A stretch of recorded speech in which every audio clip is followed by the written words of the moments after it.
Movie के start में हम बेकी नाम की लड़की को देखते हैं जिससे पुलिस वाले पूछताछ कर रहे होते हैं, लेकिन बेकी उनकी बातों का कोई जवाब नहीं दे रही होती। जिसके बाद बेकी को हमें पास्ट की स्टोरी दिखाई जाती है और साथ ही साथ हमें 4 गैंगस्टर की भी स्टोरी दिखाई जाती है जो कि आगे जाके स्टोरी में एक साथ मिलने वाले थे। लेकिन सबसे पहले हम बेकी को देखते हैं जिसको उसके स्कूल के बच्चे बुली कर रहे होते हैं और उसे इस बात का कोई फर्क नहीं पड़ता क्योंकि उसका ये रोज का काम हो गया है। अब बेकी के स्कूल का टाइम खत्म हो जाता है इसलिए वो अपने डेट के साथ घर जाने लगती है। लेकिन बेकी अपने डेट से काफी ज्यादा नाराज होती है क्योंकि बेकी बचपन से जिस घर में रही है उसकी डेट वो घर बेचना चाहते हैं। इसी वजह से वो अपने डेट से बात नहीं करती। अब ये लोग थोड़ा सफर करने के बाद अपने घर पहुंच जाते हैं जहाँ कार से उतरते ही जेब बेकी को कुछ बताना चाहता है, लेकिन बेकी उससे सीधे मुंह बात नहीं करती और जेब उसे कहता है कि मैंने इस घर को बेचने का इरादा छोड़ दिया है। जो सुनकर बेकी खुश हो जाती है पर तभी वहाँ पे एक गाड़ी आके रुकती है। इसमें केली और उसका बच्चा होता है और ये जेब की गर्लफ्रेंड होती है और जेब इसे जल्दी शादी करने वाला होता है, लेकिन बेकी इसे बिल्कुल भी पसंद नहीं करती जिस वजह से वो खाने की टेबल से उठ के वहाँ से चली जाती है। और हम पहली बार बेकी के डॉग को देखते हैं जिसका नाम डियोगो होता है और ये दोनों जंगल में बने एक केबिन के अंदर जा रहे होते हैं जहाँ जाके बेकी बैठ जाती है। जिसके बाद हम डोमिनिक नाम के गैंगस्टर को देखते हैं जिसे कि उसके 3 साथियों के साथ कहीं ले जाया जा रहा होता है और ये लोग हाईवे से गुजर रहे होते हैं। तभी एबेक नाम का बंदा एक कैदी के ऊपर हमला कर देता है जिससे उस कैदी की वहीं पे मौत हो जाती है। तभी ये सीन देख के पुलिस वाले गाड़ी को रोक देते हैं और ये लोग मौका देख कर उन पे हमला कर देते हैं और उन पुलिस वालों को मारकर उनकी वर्दी को पहन लेते हैं। जिसके बाद ये लोग एक गाड़ी को रुकवाते हैं और उस बंदे को लाइसेंस दिखाने के लिए कहते हैं। तभी डोमिनिक चारों ओर देखता है कि रास्ता साफ है इसलिए वो उस बंदे का हेड क्रॉस करके उसकी जान ले लेता है और इधर एपेक गाड़ी में बैठे तो बच्चों को भी मार देता है। इसके बाद ये लोग कार को लेकर अपने रास्ते पे निकल जाते हैं। तभी हम जेब को देखते हैं जिसके घर पे कोई आता है और जब ये जाके दरवाजा खोलता है तो हम देखते हैं कि ये वही गैंगस्टर होते हैं। जो देखकर डोमिनिक जेब को कहता है कि मेरा डॉग इस इलाके में खो गया है तो मैं उसे ही ढूंढने के लिए यहाँ पे आया हूँ। जो सुनकर जेब उसे कहता है कि हमें तुम्हारे डॉग के बारे में कुछ भी नहीं पता और उसे वहाँ से जाने के लिए कहता है। लेकिन तभी वहाँ पे एपेक्स आ जाता है जो कि इसके ऊपर हमला कर देता है। तभी डोमिनिक अपनी गन निकाल लेता है और कहता है कि चुपचाप बैठ जाओ। ये देखकर केली और उसका बच्चा वहाँ से भागने लगते हैं लेकिन उनका पीछा एपेक्स करता है। ये देखकर वो लोग एक कमरे में जाके छुप जाते हैं और जब ये चीज एपेक्स देखता है तो उसकी भावनाएं बदल जाती हैं क्योंकि उसने थोड़ी ही देर पहले अभी 2 बच्चों को जान से मार के आया जिस बात का उसे दुख होता है। इसलिए वो केली और उसके बच्चों को कहता है कि मैं तुम्हें कुछ नहीं करूंगा इसलिए वहाँ से भाग जाओ और एपेक्स उन लोगों को वहाँ से जाने देता है। और इधर बेकी केबिन में बैठ के अपनी पुरानी चीजें देख रही होती है जिसमें उसे एक चाबी मिलती है। तभी उसे बाहर किसी के आने की हलचल होती है और जब वो खिड़की से देखती है तो वहाँ पे 2 आदमी होते हैं जिनको बेकी ने जंगल में कभी नहीं देखा था और ये दोनों यहाँ पे घूम रहे होते हैं। इधर केली और उसका बच्चा उसी केबिन की ओर जा रहे होते हैं जहाँ पे बेकी रुकी होती है, लेकिन तभी उसके सामने वही दोनों बंदे आ जाते हैं और अपनी गन दिखा के उससे पूछने लगते हैं कि तुम हो कौन। और बेकी ये सब दूरबीन से देख रही होती है जो देख के वो समझ जाती है कि ये लोग ठीक आदमी नहीं है। अब वो दोनों बंदे केली और उसके बच्चों को पकड़ लेते हैं। डोमिनिक एपेक्स से पूछता है कि वो दोनों कहाँ गए। वो कहता है कि वो लोग भाग गए, लेकिन तभी हेमन उन दोनों को वहाँ पे लेके आ जाता है जो देखकर एपेक्स हैरान हो जाता है। अब इन तीनों को सोफे पे बिठा के इनके हाथ पर बांध दिए जाते हैं। इसके बाद डोमिनिक उस चीज को लेने के लिए जाता है जिसके लिए वो लोग यहाँ पे आए होते हैं और जाके वो उस डब्बे को चेक करता है, लेकिन वहाँ पे कुछ नहीं होता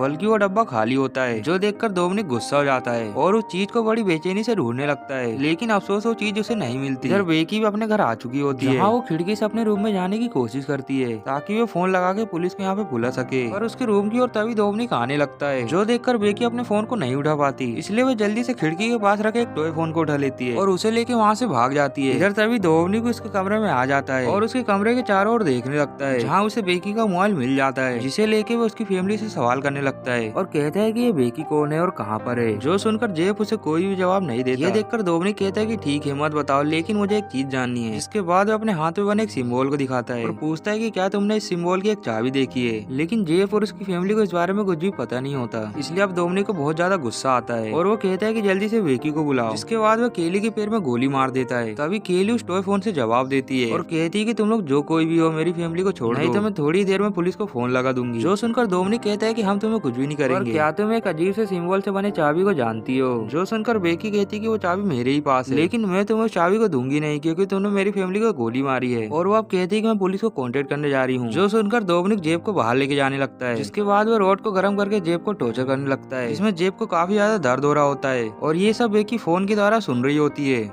अब ये सब करने के बाद डोमिनिक बेकी को कहता है कि अगर तुम 5 मिनट में यहाँ नहीं आई तो मैं तुम्हारे डेट को मार दूंगा। जिसके बाद वो फिर से एक बार जेब को टॉर्चर करने लगता है। जो सुनकर बेकी जोर से चिल्लाती है और कहती है मैं आ रही तुम्हारे पास और वो भागते हुए अपने डेट के पास जाने लगती है। लेकिन तभी जेब इन पे चालाकी से हमला कर देता है जिसमें डोमिनिक और अपेश को दोनों को ही चोट लग जाती है। जो देखकर जेब वहाँ से भागने लगता है और तब तक बेकी भी वहाँ पहुँच चुकी होती है। लेकिन तभी वहाँ पे डोमिनिक आ जाता है जो की जेब को शूट कर देता है जिससे जेब की मौके पर ही मौत हो जाती है। ये देखकर बेकी जोर से चिल्लाती है और तभी अचानक डोमिनिक उसे आके पकड़ पकड़ लेता है, लेकिन बेकी के हाथ में चाबी होती है जिससे वो उस पर हमला कर देती है और इससे डोमिनिक की एक आंख बाहर आ जाती है, जो देखकर बेकी वहाँ से भाग निकलती है और एक पहाड़ के किनारे पर जाके बैठ जाती है। इधर डोमिनिक अपनी टूटी फूटी आंख लेके केबिन पे वापस लौटता है और हेमंड से कहता है कि जाके उस लड़की को जंगल में ढूंढ के आओ, जो सुनकर हेमंड वहाँ से चला जाता है। इधर डोमिनिक को बहुत ज्यादा दर्द हो रहा होता है, इसलिए वो अपने साथी कोल को कहता है कि मेरी आंख काट के निकाल दो, लेकिन कोल की इतनी हिम्मत नहीं होती कि वो उसे काट सके, इसलिए डोमिनिक खुद कहता है कि छोड़ो मैं खुद काट लूंगा। जिसके बाद वो अपनी आंख को टेबल पे रख लेता है और उसे एक चाकू की मदद से अलग कर लेता है। जिसके बाद हम हेमंड को देखते हैं जो कि बेकी को ढूंढ रहा होता है और जंगल में चारों ओर भटक रहा होता है, लेकिन तभी उसकी आवाज बेकी सुन लेती है, इसलिए वो जल्दी से भागते हुए केबिन के अंदर चली जाती है, जो देखकर हेमंड भी वहाँ पे आ जाता है और कहता है कि बेकी दरवाजा खोल दो। इसके बाद वो खुद दरवाजे पे हाथ लगाता है, लेकिन तभी डियोगो उसके ऊपर भौंकने लगता है, जो देखकर हेमंड जल्दी से दरवाजे को बंद कर देता है। अब हेमंड का रास्ता ब्लॉक हो चुका था और वो अंदर नहीं जा सकता, जो देखकर बेकी अपना दिमाग लगाती है कि उसे किस तरह से हेमंड से छुटकारा पाना है। तभी वो अपनी सालों पुरानी धारदार स्केल को देखती है, जिसे लेकर वो केबिन को ऊपर चल जाती है और हेमंड से कहती है कि तुम्हें चाबी चाहिए, मैं तुम्हें चाबी दे देती हूँ। और हम देखते हैं कि वो चाबी की जगह एक सिक्के को वहाँ पे फेंक देती है, जिसे चाबी समझकर हेमंड वहाँ पे ढूंढने लगता है। तभी अचानक बेकी वहाँ रोप से लटक के आती है और हेमंड के गले में वही धारदार स्केल डाल देती है, जिससे वह दर्द से चिल्ला उठता है, लेकिन अब भी बेकी नहीं मानती और बार बार उस स्केल से उसमें हमला करने लगती है, जिससे हेमंड की वहाँ पे मौत हो जाती है। जिसके बाद हम एपेक्स को देखते हैं जो कि केली के पैर में पट्टी बांध रहा होता है, क्योंकि गोली लगने की वजह से उसके पैर से काफी खून बह रहा होता है। ये देखकर केली उससे पूछ लेती है कि तुमने हमें भागने क्यों दिया, जो सुनकर एपेक्स बताता है कि मैंने अभी थोड़ी देर पहले 2 बंदों को मार दिया जो कि तुम्हारे बेटे की तरह बेगुनाह और इस बात का मुझे पछतावा है, इसलिए मैंने तुम्हें जाने दिया। लेकिन हम देखते हैं कि इन लोगों की बात को डोमिनिक सुन लेता है, जिसके बाद वो एपेक्स को अपने पास बुलाता है और उसे कहता है कि हमने इस प्लानिंग में 9 साल बिताए हैं, तो मैं नहीं चाहता कि हमारी किसी भी गलती से इस प्लान पे पानी फिरे। और वो एपेक्स से काफी इमोशनल टच बातें करता है और उसे याद दिलाता है कि हम कहाँ से भागे हैं और किस काम के लिए, जो सुनकर एपेक्स उसकी सभी बात को मान जाता है और कहता है कि आगे ऐसा कुछ भी नहीं होगा। अब हेमंड को मारने के बाद बेकी के अंदर काफी कॉन्फिडेंस आ जाता है और वो एक लेक के पास जाके कुछ सोचने लगती है, जहाँ थोड़ा सोचने के बाद वो कुछ ट्रैप तैयार करती है, जिसमें वो तार व किले का इस्तेमाल करती है। अब हम देखते हैं कि डोमिनिक का दूसरा साथी कोल उसे ढूंढ रहा होता है, जहाँ वो बेकी को ढूंढता हुआ उसे केबिन के पास जाता है, लेकिन बेकी केबिन के बाहर होती है, जो कि कोल को देख के कहती है कि वहाँ कहाँ ढूंढ रहे हो, मेरे पीछे आओ। जिसके बाद वो उसे भगाने लगती है और कोल को उसी लेक के पास लेके आ जाती है। ये देखकर कोल को लगता है कि शायद वो बेकी को पकड़ लेगा और वो एकदम से आगे बढ़ता है, लेकिन तार में उसका पैर फंस जाता है, जिसकी वजह से नीचे गिर जाता है और इस वजह से उसके पेट के अंदर वही कीले घुस जाते हैं, लेकिन बेकी फिर भी उस पटरे को उठा के उस पर हमला करने लगती है, जिस वजह से कोल पानी के अंदर गिर जाता है। ये देखकर बेकी जल्दी से पास ही पड़ी एक बोट को चालू करती है और उस बोट को कोल के पास ले जाती है, जिसके बाद वो बोट की मोटर को उसके शरीर पे चढ़ा देती है, इससे कोल बुरी तरह से जख्मी होने लगता है और कुछ ही समय बाद उसकी भी जान निकल जाती है और अब तक बेकी ने 2 लोगों की जान ले चुकी होती है और वो केबिन की ओर जा ही रही होती है कि तभी उसे एपेक्स मिल जाता है, जो देखकर वो बुरी तरह से डर जाती है। अब एपेक्स उसे पकड़ लेता है और वहाँ से ले जाने लगता है, जो देखकर बेकी उसके हाथ पे काट लेती है। इस बात से एपेक्स को बहुत ज्यादा गुस्सा आता है, इसलिए वो बेकी को मारने लगता है, लेकिन अगले ही पल उसे महसूस हो जाता है कि उसने जो किया वो गलत है और उसे फिर से वही दोनों बच्चों का विजन आने लगता है, जो देखकर वो बेकी को नहीं मारता और कहता है कि यहाँ से भाग जाओ, जिसके बाद बेकी वहाँ से भाग जाती है।